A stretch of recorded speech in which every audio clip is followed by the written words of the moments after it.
Assalamualaikum warahmatullahi wabarakatuh. Gimana teman-teman kabarnya? Masih di rumah aja kan ya? Semoga kita sehat selalu dan selalu dalam lindungan Allah Subhanahu wa taala. Amin. Nah, di sini kami dari kelompok 8 akan mempresentasikan bab 9, yaitu tentang mencapai keunggulan operasional dan kedekatan dengan pelanggan. Sebelumnya perkenalkan, nama saya Ajeng Dia Utami, NIM 1808 1030 1005. Halo, nama saya Lutfi Al-Hakim, NIM 1081. Halo, perkenalkan nama saya Anggi Wahyu Prihatini, NIM 1808 1030 1097.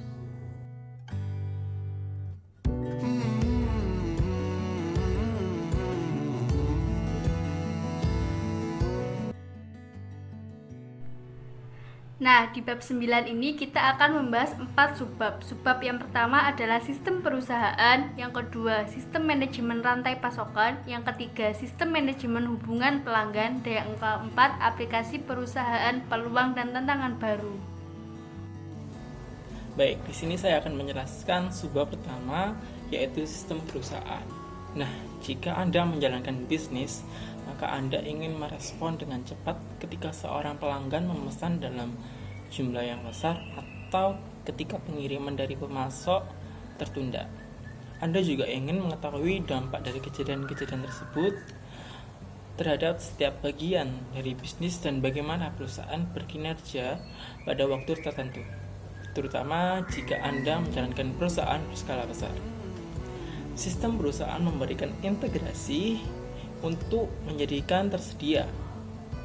Jika kita lihat pada gambar berikut, sistem perusahaan menampilkan serangkaian modul perangkat lunak yang terintegrasi dan suatu database terpusat yang memungkinkan data untuk dibagikan oleh banyak proses bisnis yang berbeda-beda dan area-area fungsional di seluruh. Database mengumpulkan data dari berbagai divisi dan departemen yang berbeda dalam perusahaan dan dari jumlah sebesar proses bisnis yang penting dalam manufaktur dan produksi, keuangan dan akuntansi, penjualan dan pemasaran, dan sumber daya manusia, membuat data tersedia untuk aplikasi yang mendukung hampir seluruh aktivitas bisnis perusahaan secara internal. Ketika ada informasi yang baru yang dimasukkan oleh salah satu proses bisnis, informasi tersebut akan segera tersedia bagi proses bisnis lainnya. Selanjutnya, perangkat lunak perusahaan. Perangkat lunak perusahaan atau enterprise software dibangun di sekitar ribuan proses bisnis yang telah ditetapkan yang mencerminkan praktik pelaksanaan terbaik. Perusahaan yang mengimplementasikan perangkat lunak ini pertama-tama harus memilih fungsi-fungsi dari sistem yang ingin mereka gunakan dan kemudian memetakan proses bisnis mereka ke proses bisnis yang telah ditetapkan dalam perangkat lunak. Perusahaan akan menggunakan tabel konfigurasi yang disediakan oleh pabrik perangkat lunak untuk menyesuaikan aspek tertentu dalam sistem kepada penerapannya dalam bisnis. Jika perangkat lunak perusahaan tidak dapat mendukung cara organisasi dalam menjalankan bisnisnya, maka perusahaan dapat menulis kembali beberapa perangkat lunak untuk mendukung cara bekerja proses bisnis mereka. Namun, perangkat lunak perusahaan biasanya sangat kompleks. Jika perusahaan ingin memperoleh manfaat maksimum dari perangkat lunak perusahaan, maka mereka harus mengubah cara mereka dalam bekerja untuk menyesuaikan dengan proses bisnis yang telah ditentukan oleh perangkat lunak. Selanjutnya yaitu nilai bisnis sistem perusahaan. Nah, sistem perusahaan memberikan nilai yang baik dengan meningkatkan efisiensi operasional dan menyediakan informasi yang lengkap untuk membantu manajer membuat keputusan yang lebih baik. Perusahaan besar dengan banyak unit operasi di lokasi yang berbeda adalah menggunakan sistem perusahaan untuk menerapkan praktik dan data standar sehingga setiap orang melakukan bisnis dengan cara yang sama di seluruh dunia. Contohnya seperti Coca-Cola yang mengimplementasikan sistem perusahaan SAP untuk menstandarisasikan dan mengkoordinasikan proses bisnis yang penting di dalam 200 negara. Sistem perusahaan membantu perusahaan untuk memberikan tanggapan dengan lebih cepat terhadap permintaan pelanggan untuk informasi atau produk. Sistem perusahaan juga memberikan banyak informasi berharga untuk memperbaiki pengambilan keputusan manajemen.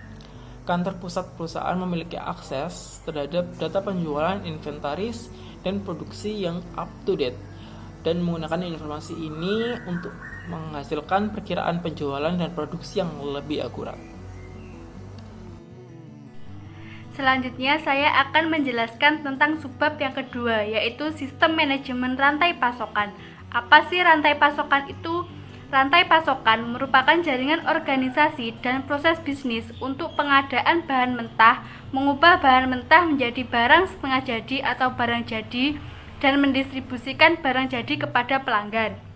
Rantai pasokan menghubungkan pemasok, pabrik, pusat distribusi, toko eceran, dan pelanggan untuk menyediakan barang dan jasa dari sumber melalui konsumsi. Selanjutnya adalah sistem informasi dan manajemen rantai pasokan. Berbagai inefisiensi dalam rantai pasokan seperti kurangnya suku cadang, penggunaan kapasitas pabrik yang rendah, persediaan barang jadi yang berlebihan, atau biaya transportasi yang tinggi disebabkan oleh informasi yang tidak akurat atau tidak tepat waktu.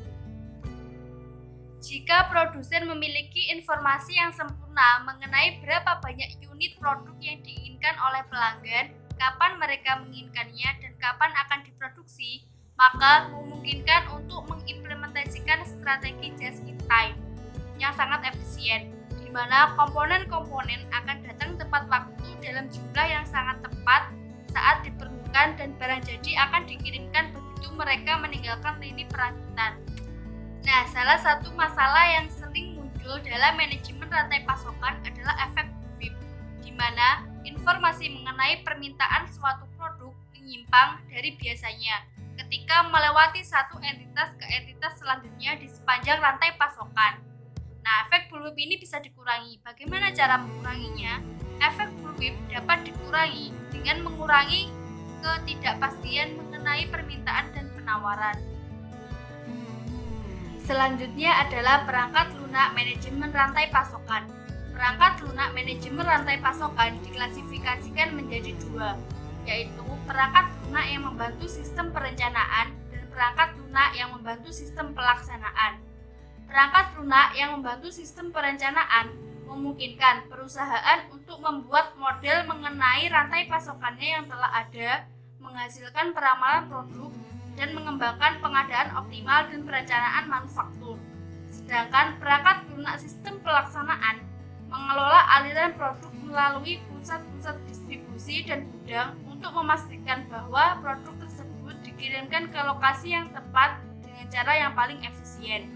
Nah, perangkat lunak seperti JDA, SAP, dan Oracle menawarkan solusi yang tepat untuk manajemen rantai pasokan. Selanjutnya adalah rantai pasokan global dan internet. Ada dua subbab. Yang pertama adalah permasalahan rantai pasokan global. Rantai pasokan global biasanya terbentang jarak geografis lebih besar dan perbedaan waktu daripada rantai pasokan dalam negeri, dan memiliki partisipan dari sejumlah negara yang berbeda.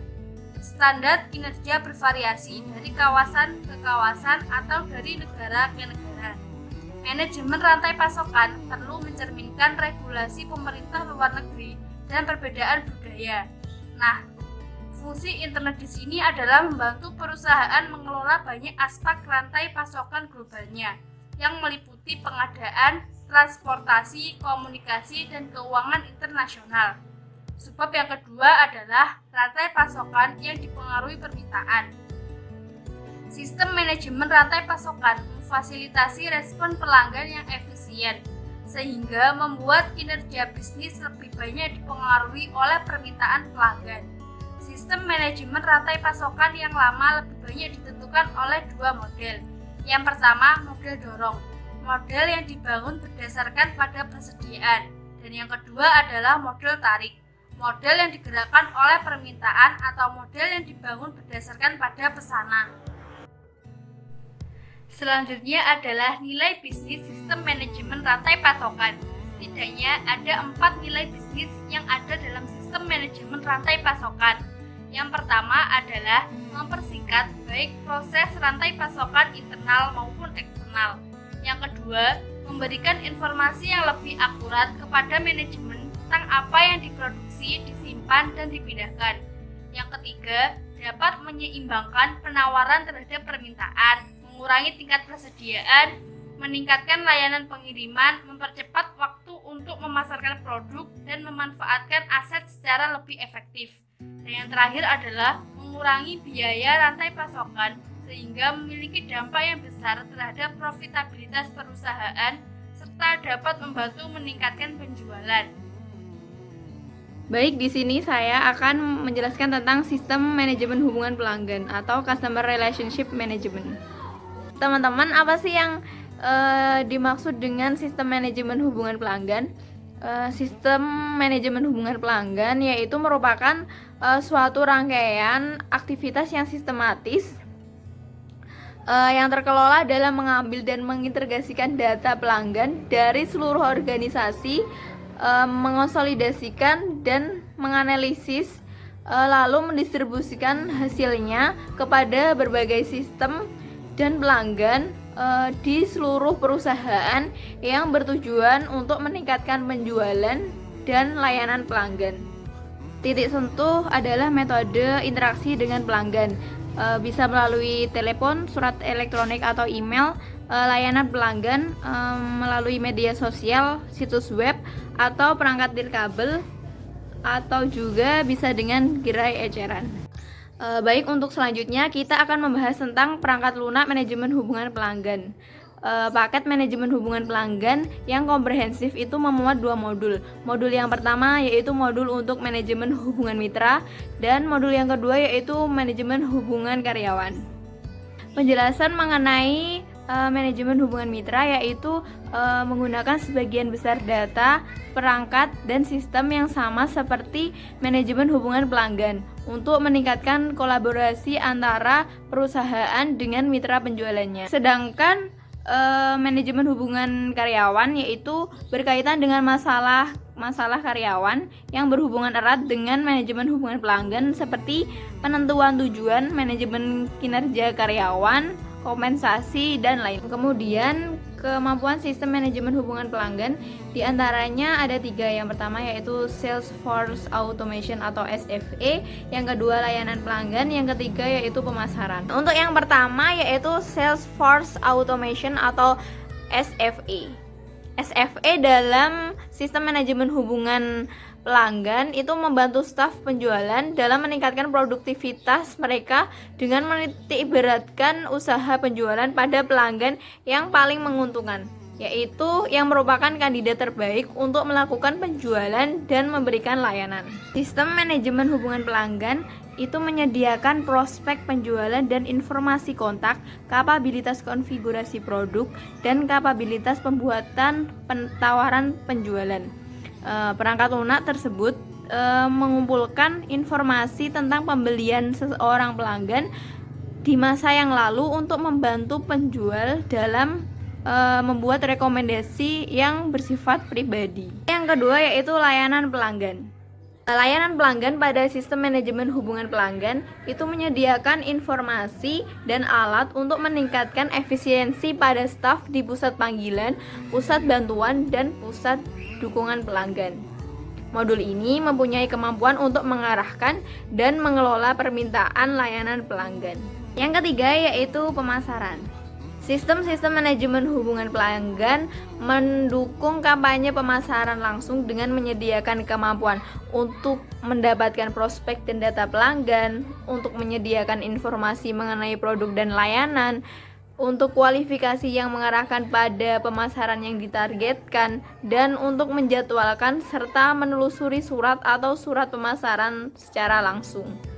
Modul pemasaran ini juga meliputi perangkat untuk menganalisis data pemasaran dan pelanggan, mengidentifikasi pelanggan, merancang produk dan layanan untuk memuaskan kebutuhan dan keinginan pelanggan, serta mengidentifikasi peluang untuk penjualan silang. Selanjutnya kita akan membahas tentang Customer Relationship Management Operational dan Customer Relationship Management Analytics.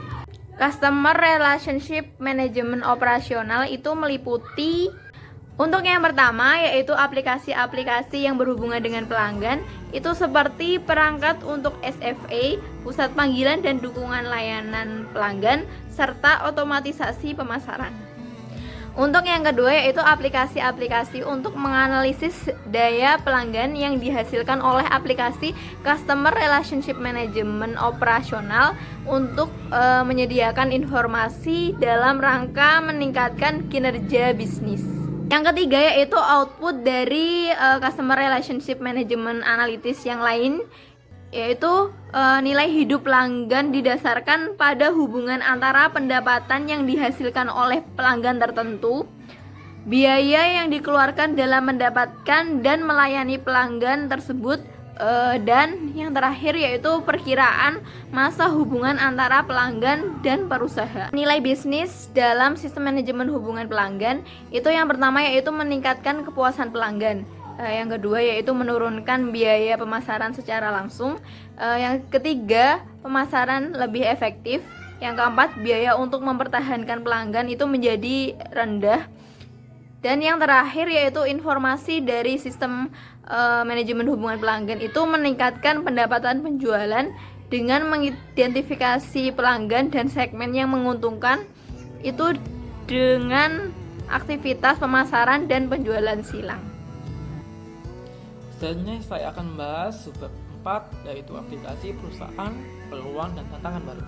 Nah, di tantangan baru ini apa saja sih tantangan bagi aplikasi perusahaan?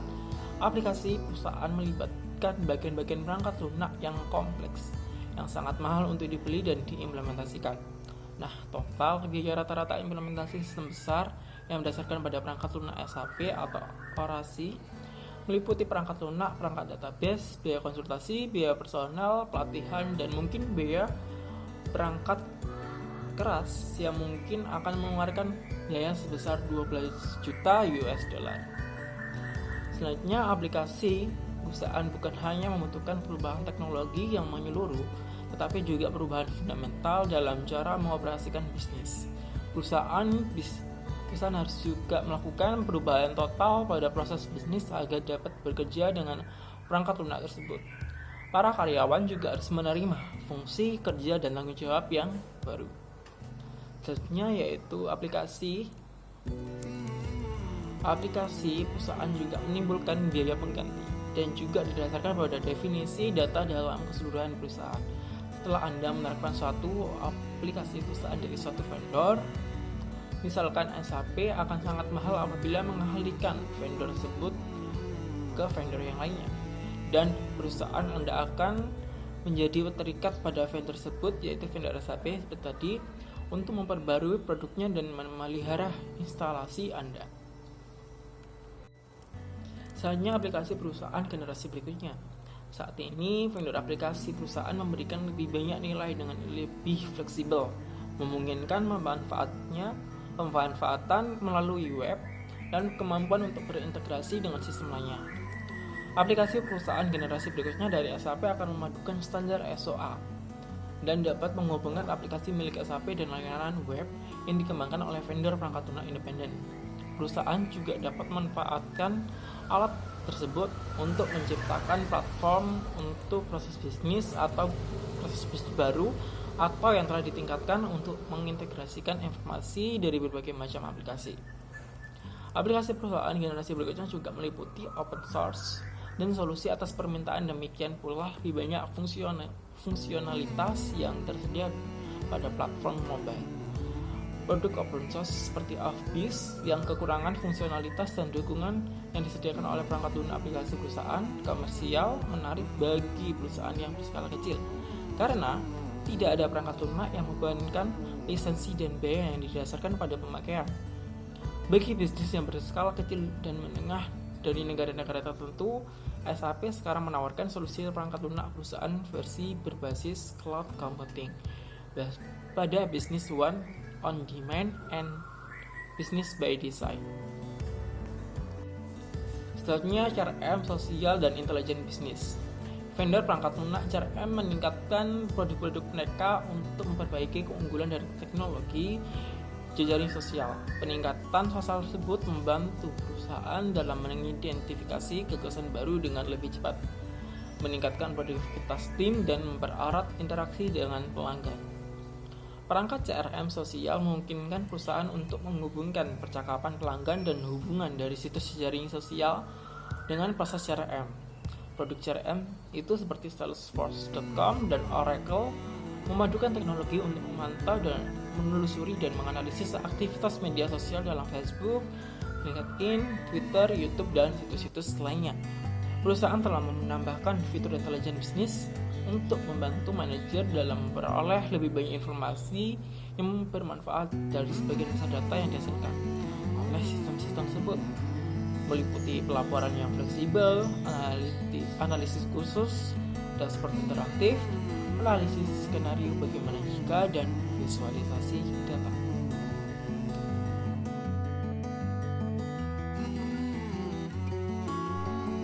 Nah, sekian video presentasi dari kelompok kami. Kurang lebihnya kami mohon maaf dan semoga video ini bermanfaat bagi kita semua. Stay at home ya teman-teman. Wassalamualaikum warahmatullahi wabarakatuh.